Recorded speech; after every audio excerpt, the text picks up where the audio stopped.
Business ही है जो महंगाई को ओवरटेक कर सकता है। लेकिन बिजनेस की बात करें तो बिजनेस में होता क्या है, जितना लगाओ उतना कमाओ, ज्यादा लगाओगे ज्यादा कमाओगे और कम लगाओगे कम कमाओगे और नहीं लगाओगे नहीं कमाओगे। और बिजनेस का यदि हम बात करें तो कितने लोग पैसा लगा सकते हैं। देखिए हमारे यहाँ बिजनेस की यदि हम बात करें, दो तरह का बिजनेस है, एक ट्रेडिशनल बिजनेस सिस्टम और दूसरा, ये दोनों बिजनेस ही है। अब आरसीएम तो आपके समझ में आता नहीं है, क्योंकि तो मूर्ख बनाने का धंधा है, लोगों को जोड़ने का धंधा है, ऐसा ही है। अच्छा आरसीएम कितने लोगों के समझ में आता है, एक बार हाथ करा के देखिए देख लीजिए सर, कितने झूठे लोग यहाँ बैठे हुए हैं। आप खड़ा होकर देख लीजिए उधर से एक बार, ये सब झूठ बोल रहे हैं। और क्यों हम ऐसा बोल रहे हैं, क्योंकि नौकरी जिसके समझ में आती है वो डेली ड्यूटी करता है या नहीं करता है। जिसके समझ में दुकानदारी आ जाती है वो दुकान खोलता है, डेली ड्यूटी करता है या नहीं करता है। आप हाथ तो खड़ा कर दिए, क्या डेली आप आरसीएम करते हैं? तो फिर कैसे आप मान लें कि आपके समझ में आरसीएम आ गया? तो देखिए झूठ मत बोलिए, झूठ से बिजनेस नहीं चला कर, थोड़ा अपने आप से पूछिए। तो देखिए हम आरसीएम का बात नहीं करेंगे, किसका बात करेंगे? ट्रेडिशनल बिजनेस का, क्योंकि हमको किसको मात करना है? महंगाई को पीछे छोड़ना है। तो जो समझ में आता है उसी का बात करेंगे। अब ट्रेडिशनल बिजनेस करना हो तो इसमें 4 प्रकार का काम है। एक काम होता है बनाने वाला, जो प्रोडक्ट बनाता है जिसको हम लोग क्या बोलते हैं? कंपनी। दूसरा काम होता है सामान इधर से उधर पहुंचाने वाला, जिसको हम लोग बोलते हैं मिडिलमैन। इसमें सीएनएफ से लेकर रिटेलर सारे आ जाते हैं। सीएनएफ का काम क्या है? कंपनी से लाना, डीलर तक पहुंचाना। डीलर का काम है सीएनएफ से लाना, होलसेलर तक पहुंचाना। होलसेलर का काम है डीलर से लाना और रिटेलर तक पहुंचाना। और रिटेलर का काम क्या है? होलसेलर से लाना और ग्राहक तक। इसको क्या बोला जाएगा? मिडिलमैन, पहुंचाने वाला। देखिए आप मार्केटिंग प्लान में ज्यादा गोला बनाने का जरूरत नहीं। हम अक्सर देखा करते हैं कि मार्केटिंग प्लान अपना चलता है तो लोग बोलेंगे 7 लोग आ जाए, और जब तक 7 आएगा नहीं तब तक खड़े रहे। यहाँ 7 लोगों की जरूरत नहीं है। पहला काम कंपनी बनाने वाला, और दूसरा पहुंचाने वाला। तीसरा होता है बताने वाला। कौन होता है? बताने वाला। और ये भी जरूरी है, जैसे आप देखिए कोलगेट मुंह धोने का क्रीम है और फेयर एंड लवली मुंह में लगाने का क्रीम है, ये कैसे पता चला? कोई ना कोई बताया। अगर नहीं बताता तो कुछ लोग कोलगेट को मुंह में लगा लेते और फेयर एंड लवली से मुंह धो लेते। ऐसा हो सकता था या नहीं हो सकता था? यस। तो बताने वाला भी जरूरी है। और चौथा कौन है? ग्राहक, खाने वाला। सीधा बात कीजिए जो लोगों को सीधा समझ में आए। तो बिजनेस में 4 प्रकार का काम है। पहला कंपनी, तो सारे लोग बोले पहला कौन सा काम? बनाने वाला। दूसरा मिडिलमैन, पहुंचाने वाला। तीसरा बताने वाला। और चौथा इस्तेमाल करना। तो ये तो पता है कि आपको महंगाई को ओवरटेक करना है तो बिजनेस ही करना पड़ेगा। तो बताइए कि बनाने वाला काम कितने लोग कर सकते हैं? कर सकते हैं? 2 नहीं, क्योंकि हम खरबों रुपया लगेगा। करोड़ों और अरबों का तो बात भी मत कीजिएगा। करोड़ों का तो हमारे यहाँ डिटेल्स ऑफ खुल रहा है आज के डेट में। तो ये काम तो हाथ से गया। अब दूसरा कौन सा काम है? मिडिलमैन वाला, यानी सामान पहुंचाना लाना। और इसमें जो सबसे छोटा काम होता है रिटेलर का। तो आज सुल्तानपुर में एक रिटेल शॉप खोलना हो आपको, कम से कम कितना रुपया लगाना पड़ेगा? 10 लाख में हो जाएगा? नहीं होगा। 2-3 लाख ले लेगा आपको मकान वाले पगड़ी, और 7-8 लाख रुपया लग जाएगा फर्नीचर बनवाने में। आगे जो लाइट वाला बोर्ड आप देखते हैं उसको बनवाने में तो 2.5 लाख रुपया लगता है। एक लीटर का पैसा लगता है उसमें। यानी कि 10 लाख रुपया तो दुकान खोलने में लग जाएगा, और खुलने के बाद पता भी नहीं चलेगा कि किस चीज का दुकान है। तो आज के डेट में दुकान खोलना हो तो 20 से 30 लाख रुपया मिनिमम चाहिए। कितने लोग लगा सकते हैं? देखिए 30 लाख लगाएगा, लगा सकते हैं 30 लाख? नो। अच्छा, जो नहीं बोल रहे हैं वो लगा सकते हैं। वो लगा सकते हैं। और यदि आप लगा भी दिए तो क्या होगा आने वाले दिनों में? 15 साल के अंदर सारी दुकानें आपको बंद मिलने वाली है। जितना भी खुदरा विक्रेता है, एक का भी दुकान नहीं चलेगा। आज देखिए मोबाइल वालों का क्या है, आधा सेल ऑनलाइन लेके उड़ गया। और आधा क्यों बचा हुआ है? क्योंकि आधा लोग अभी ऑपरेट करना जानते नहीं। आज कपड़े वालों का देखिए, जाके कपड़े दुकान में, पहले हम लोग कपड़ा दुकान में जाते थे तो सामने ही बोर्ड दिखता था, फिक्स प्राइस दिखता था या नहीं दिखता था? और दूसरी तरफ मुड़िए तो एक और बोर्ड, फैशन के दौर में गारंटी की इच्छा ना करें। और तीसरे तरफ मुड़िए तो एक और बोर्ड, बिका हुआ माल वापस नहीं होगा, वापस नहीं होगा। और अमेज़न पे व्यक्ति जाता है, 1500 का माल 800 में लाता है और नहीं पसंद आने पे 7 दिन में वापस भी हो जाता है। कितने लोग तो लगन में मंगवा के पहन के वापस कर देंगे। तो बताइए सामान कहाँ से लेंगे? ऑनलाइन। आज आपको बात करें दवाई दुकान वालों का, तो आज देखिए 180 टाटा की कंपनी घर पहुंचा के 20% डिस्काउंट दे रही है। और ये बोले कि रात में किसी का तबियत अचानक खराब हो जाए तो ऑनलाइन डॉक्टर भी है फ्री में, पूछ लीजिए क्या करना है, वो डॉक्टर आपको बता देगा। कौन जाएगा दवाई दुकान पे सामान लेने? तो आने वाले दिनों में क्या होगा? सारा बिजनेस खत्म हो जाएगा। क्योंकि बिजनेस में एक ही चीज चलता है, बड़ी मछली छोटी मछली को खा जाती है। अभी उदाहरण आपने देखा जियो का, जियो आया, लोग बहुत खुश थे। क्या किया जियो? लोग बोले कि 2 साल फ्री में देके आदत लगवा रहा है।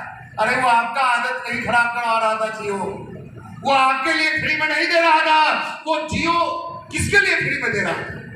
छोटी मछलियों के लिए। एयरसेल को बंद करने के लिए फ्री दे रहा था, वो डोकोमो को बंद करने के लिए फ्री किया था, वो वोडाफोन को खत्म करने के लिए फ्री किया था। और जब ये सब कंपनियां बंद हो गई तो फ्री वाला माल 666 का हो गया।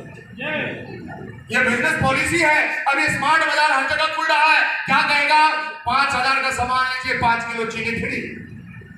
सारे किराने वाले का ताला बंद हो जाएगा। होगा कि नहीं होगा? यस। और होना ही होना।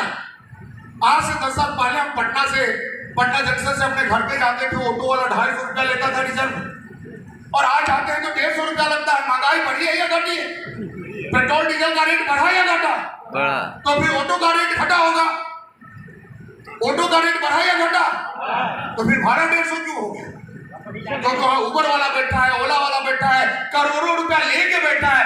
आज बिजनेस लोग कमाने के लिए शुरू नहीं करते हैं, आज बिजनेस लोग लुटाने के लिए शुरू करते हैं। उनका टारगेट रहता है, कहते 5 साल से घाटा में बिजनेस चलाना है। अब बताइए, देखिए भाई साहब साउंड का बिजनेस करते हैं और अंग्रेजी साउंड लेके बैठ जाए कि भाई जिसको लेना है फ्री।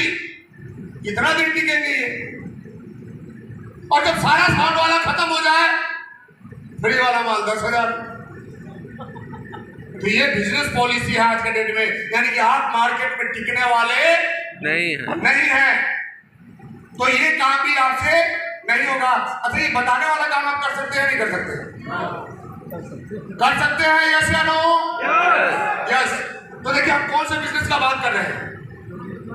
ट्रेडिशनल बिजनेस का। और यहाँ पे मैगी आता है, यहाँ पे लाइफ बॉय आता है, यहाँ पे हॉर्लिक्स आता है, यहाँ पे कम्प्लान आता है, यहाँ पे बॉर्नविटा आता है, यहाँ पे डब साबुन आता है, लक्स साबुन आता है। कितने कंपनी वाले आके बोले कि थोड़ा हमारा लक्ष्य बता दीजिए, तो कैसे बोले कि कर लेंगे ये काम? यहाँ तो बोलने वाला काम किसको मिलेगा? अमिताभ बच्चन को, सचिन तेंदुलकर को, हेमा मालिनी को, माधुरी दीक्षित को। वो आधा कपड़ा उतार के आएगी और आपको टीवी पे दिखाएगी मेरे गोरे बनकारास, और आपका आधा जो पूरा आंख है उसके आधा शरीर को देख के लगता है कि लक्ष्य लगाएंगे तो हम भी ऐसे ही हो जाएंगे। ऐसा ही होता है ना? यस। बाहर के मार्केट में होता क्या? यही होता है, लक्ष्य लगाओ सोना जीतो। अगर यहाँ कोई है जिसके घर में सोना निकला लक्ष्य साबुन में? हमारे बिहार में भी नहीं निकला। हम आज तक 20 साल में जहां में निकली है ये सवाल किए, लेकिन आज तक एक बंदा नहीं आया लक्ष्य वाला कि ये बोल दिया कि हमारे घर में सोना। उसे टीवी पे ही सोना निकलता, और उस सोना के चक्कर में पता नहीं कितना हम लक्ष्य रगड़ चुके, ला के अपने घर में सुला दिया। फेयर एंड लवली 4 हफ्ता में गोरा बना है। अच्छा, यूपी में इसका प्रचार आता है कि नहीं आता है?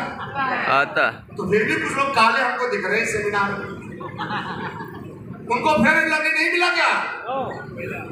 मिला था, लगाए भी, लेकिन कुछ हुआ नहीं। तो देखिए बाहर के मार्केट में होता क्या है, जो होता है वो बोला नहीं जाता और जो बोला जाता है वो होता नहीं। देखिए एक बार की बात है, एक सेठ था और सेठ बहुत पापी आदमी था, बहुत घोटाला किया था और मर गया। तो सेठ को पहले ही मालूम था कि हमको तो नरक ही मिलेगा, क्योंकि हम इतना पाप किए हैं कि हमको हमारा कुछ हो ही नहीं सकता। वो गया, यमराज के दूत उसकी आत्मा को लेके गए यमराज के पास। उस दिन यमराज खुश थे, बोले कि सेठ तुमको नरक तो मिलना है, लेकिन आज हम बहुत खुश हैं। देखो वो सामने दो दरवाजा है, एक स्वर्ग में जाता है और दूसरा नरक में जाता है, तुम्हारा जहां मर्जी करे उसमें चला जा।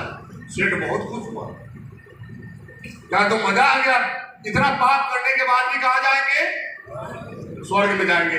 सेठ जी चले, यमराज का दूत लेके उनको चला और यमराज का दूत बोला कि सेठ सोच समझ के जाना, एक बार घुस गए तो वापस निकलना नहीं। सेठ बोले कि एकदम सोच के जाएंगे भाई, जिंदगी भर तो यही काम किए, हमको आज तक कोई मूर्ख नहीं बना पाया।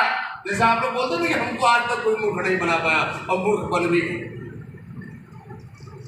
बाहर वाले क्या कर रहे हैं, आपको मूर्ख ही तो बना रहे हैं। 4 हफ्ता में गोरा रगड़ रगड़ के पता नहीं कितना फाइल खत्म कर दिए फेयर लवली का, लेकिन आज तक गोरापन चेहरे पे आया ही नहीं। तो सेठ जब गया दरवाजे के पास तो देखा कि दरवाजे के पास एक बहुत लंबी लड़की खड़ी थी, बड़े बड़े बाल, इतना बड़ा बड़ा दांत, आंख लाल लाल, हाथ में बड़ा सा तलवार, राक्षस ऐसा दैत्य की तरह खड़ी थी। और उसको देखते ही सेठ डर गया, बोला कि होना हो ये तो नरक ही होगा। दरवाजा और दूसरे दरवाजे की तरफ सेठ गया तो वहां देखा कि खूबसूरत लड़की एकदम बिल्कुल कैटरीना कैफ की जैसी, हाथ में गुलाब का फूल, और जैसे ही कि सेठ के नजर से उसका नजर मिला वो मुस्कुराए और उसके मुस्कुराते ही सेठ घायल। बोले कि दूध हमको तो इसी दरवाजे में जाना है भाई। दूध बोला कि सेठ सोच लो, एक बार गए तो वापस नहीं आना है। सेठ बोले कि सोच लिया, हमें तो इसी दरवाजा में जाना है। यमराज का दूत बोला कि जाओ। और जैसे ही सेठ उस दरवाजे के अंदर गया तो देखा किसी को कोड़े से पीटा जा रहा है, किसी को तेल में जलाया जा रहा है, तला जा रहा है। और सेठ देखते ही बोला, अरे धोखा, ये तो धोखा हो गया हमारे साथ, बाहर कुछ और अंदर कुछ और। तो यमराज का दूत बोला चुप, अरे ये आइटम हम लोग धरती से ही सीख के आए हैं, तू लोग भी तो यही करता है, बाहर कुछ और अंदर कुछ और। यही है ट्रेडिशनल बिजनेस। तो ये काम भी आपके हाथ से गया। अब बचा कौन सा काम? ग्राहक बचा कि खाइए, तो खा के कितने लोग अमीर बने ट्रेडिशनल बिजनेस में? कोई बना क्या? तो जब आज तक कोई नहीं बना तो आप बन जाएंगे क्या? नहीं बन जाएंगे। तो अब देखिए थोड़ा सा हम लोग आरसीएम का चर्चा करें कि आरसीएम में क्या होता है। तो आरसीएम भी बिजनेस है, तो आरसीएम में भी यही होता है। आरसीएम में भी, दुनिया के किसी भी बिजनेस में यही 4 काम आपको करना है। पहला बनाना, दूसरा पहुंचाना, तीसरा बताना और चौथा खाना। लेकिन यहाँ कंपनी बोली कि चूंकि हमारा उद्देश्य है स्वास्थ्य रक्षा, तो यहाँ जो खाएगा वो ओरिजिनल खाएगा, यहाँ किसी को डुप्लीकेट नहीं मिलेगा। दूसरा कंपनी बोली हमारा उद्देश्य है स्वावलंबन, हर किसी को अपने पैरों पे खड़ा करना, तो यहाँ जो खाएगा वो बिजनेस का मालिक बन जाएगा। क्या बन जाएगा? बिजनेस का मालिक बन जाएगा। अब आपको लग रहा होगा कि भाई खाने से कोई कैसे मालिक बन सकता है? तो कंपनी यहाँ क्या की, कंपनी बोली कि देखिए 4 कामों से बिजनेस चलता है, तो ये जो 2 काम जिसमें पैसा मोटा लगता है, कौन सा काम? बनाना और पहुंचाना। बनाना और पहुंचाना, ये 2 काम हम करेंगे। और ये 2 काम जो फ्री में होता है, कौन सा काम? खाना और बताना। ये 2 काम आप कीजिए। और ये 2 काम यदि आप करते हैं तो 22% performance bonus, 8% royalty, 5% technical bonus और 6% ग्रोथ बोनस कंपनी आपको देने को तैयार है। और साथ में कंपनी बोलती है कि मामला इतना ही नहीं है, यदि आप हर महीने 1500 का सामान खाएंगे टीवी का, तो 7वें महीने 1500 का सामान फ्री। यदि 2500 का खाएंगे तो 2500, यदि 5000 का खाएंगे तो 5000 का सामान, यदि 10,000 का खाएंगे तो, क्योंकि कंपनी को मालूम है कि 10,000 का प्रोडक्ट जो ले जाएगा वो बर्बाद ही करेगा, तो कंपनी बोलेगी 5,000 का सामान देंगे और 3,000 रुपया नकद देंगे। अब बताइए कहां से खाएंगे? लेकिन फिर भी लोग खाते नहीं है। क्यों नहीं खाते हैं? क्योंकि हमारे बहुत सारे साथियों को आरसीएम का सामान महंगा लगता है। लगता है या नहीं लगता है महंगा?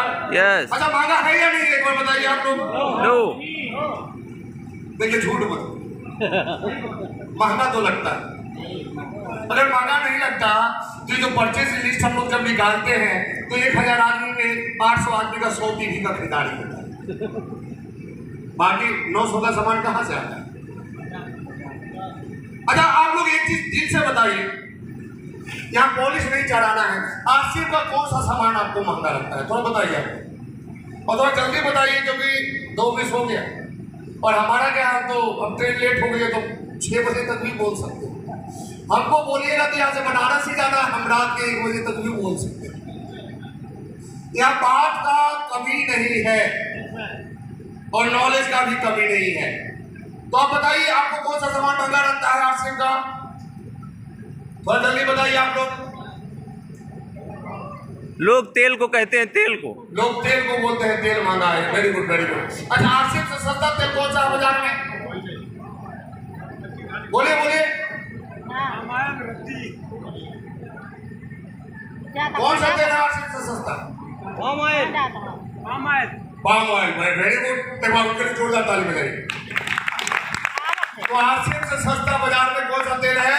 तो आपको यदि हम 1000 रुपया दे और बोले कि आरसीएम के क्यूसी से पाम ऑयल खरीद के ले आइए तो आप लेके आ जाएंगे क्या? नहीं मिलेगा। क्यों नहीं लाएंगे? नहीं मिलेगा, है ही नहीं। तो फिर आरसीएम से सस्ता किससे हो गया पाम ऑयल? नहीं आप बताइए, किसी औरत को हम यहाँ बुलाएं और उस औरत को बोले कि भाई आपके चेहरा से अच्छा तो रामलाल के फैस का चेहरा है, तो ये तुलना ठीक रहेगा? नो, क्यों नहीं रहेगा? क्योंकि औरत का तुलना औरत से हो सकता है, फैस से नहीं हो सकता। उसी तरह पाम ऑयल का तुलना पाम ऑयल से होगा, सरसों ऑयल का तुलना सरसों ऑयल से होगा, सोयाबीन का तुलना सोयाबीन से होगा, राइस ब्रांड का तुलना राइस ब्रांड से होगा। आरसीएम में कौन सा तेल है? Rice brand. राइस ब्रांड बताइए ना बाजार में कौन आरसीएम से सस्ता है? वस्तुस्थिति में है कि बाबा रामदेव भी आपको आरसीएम से सस्ता राइस ब्रांड नहीं दे सकते, गारंटी है इस बात की। आपको हल्दीराम का मिक्सचर अच्छा लगता है, अरे एक बार उसके पैकेट के पीछे थोड़ा पढ़ तो लीजिए।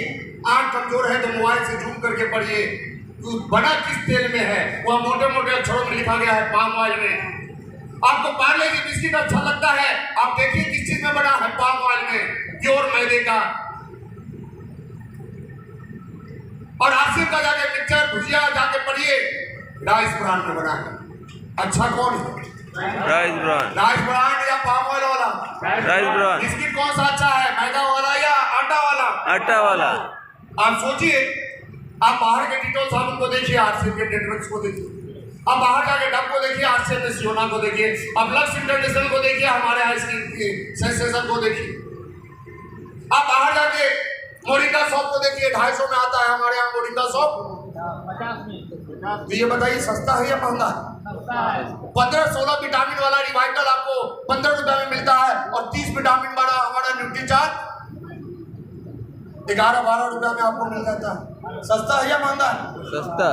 आप जाके बाजार से गामा ओरिजिनल खरीद के देखिए, एक डब्बे का 8,000 रुपया लगता है और हमारे यहाँ एक डब्बा सस्ता है या महंगा है? तो थोड़ा सा अपने इस दिमाग को खोलिए, दिमाग के बत्ती को जलाइए, दिमाग बंद करने से काम नहीं चलेगा। तो कंपनी क्या बोली कि आपको 2 काम करना है, पहला कौन सा? बताना। पहले बोलिए क्या करना है? खाना है और दूसरा बताना है। और ये 2 काम करेंगे तो आपका बिजनेस चलने लगेगा। अब आपको लग रहा होगा कि सर 7 साल 8 साल पहले लोग जुड़े थे, उनका क्यों नहीं चला? तो देखिए वो 100-200 बीवी वाले हैं और 100 रुपए का प्रोडक्ट खरीद के महीने में आप खा सकते हैं या चाट सकते हैं? क्या कर सकते हैं? चाट सकते हैं। तो हम क्या बोले, आरसीएम पैसा कब देगी? खाने पे और बताने पे, चाटने पे पैसा हमारी कंपनी नहीं है। तो चाटने वालों को तो एक ठंडी आने वाला नहीं है। जो 100 रुपया खा के और अपलाइन के पास पासबुक लेके पहुंच जाते हैं कि देखिए आया कि नहीं आया, वो जीवन में कभी नहीं आएगा। हम क्या चाहते हैं, 100 रुपया में कंपनी आपके नाम पे लिख दिया जाए? नो। तो ईमानदारी से खाना होगा और ईमानदारी से बताना होगा। तैयार हैं आप लोग? यस।